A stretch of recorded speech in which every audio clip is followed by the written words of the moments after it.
Внимание! Игра начинается. Заходи же к нам. Барлықтарыңызға сәлем. Бүгін біз Netflix-тің ең танымал кейіпкерлерінің бірі Сон Ги Хун туралы айтып береміз. Ойындар кальмары сериалы арқылы әлемге әйгілі болған бұл кейіпкер шын өмірде кім? Ол қандай актер? Қайда тұрады? Қазір немен айналысады? Бүгін сіздерге Ли Чон Же туралы толық ақпарат ұсынамыз. Сон Ги Хун кім? Сон Ги Хун ойындар кальмары сериалының басты кейіпкері.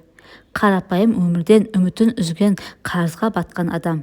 Бірақ адамгершілігі мен үмітін жоғалтпаған тұлға. Бұл кейіпкердің рөлін сомдаған актер Ли Чон Же. Шынайы өмірдегі актер кім? Аты жөні Ли Чон Же. Ол 1972 жылы 15 желтоқсанда Сеулде дүниеге келген. Мансабын 90 жылдары модель ретінде бастаған. Кейіннен ол оңтүстік Кореяның ең үздік актерларының бірі атанған.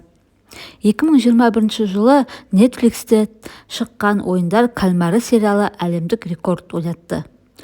Ли Чон Же дәл осы сериал арқылы жаһандық атаққа ие болды.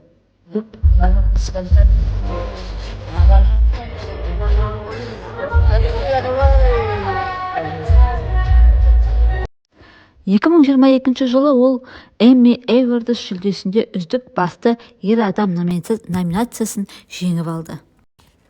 2023 жылы Ли Чон Же өзі режиссерлік еткен Хан фильмін түсірді. Бұл фильм Кан фестивалында көрсетіліп, жоғары дәрежеде бағаланған. Сонымен қатар ол артист компания атты актерлік агенттіктің иесі.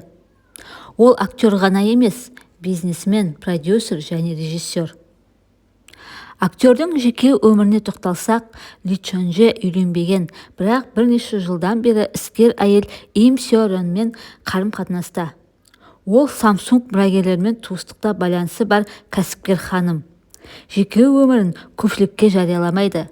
Әлеуметтік желіде белсенді емес, сабырлы, рухани өмірді бағалайтын адам. Ли Чон Же бір ғана рөлмен емес, нағыз еңбегімен биікке көтерілген тұлға. Ол өзі ісіне адал, сабырлы әрі талантты актер.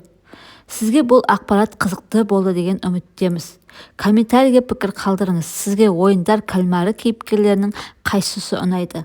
Лайк басып арнаға жазылуды ұмытпаңыз. Келесі видеода кездескенше.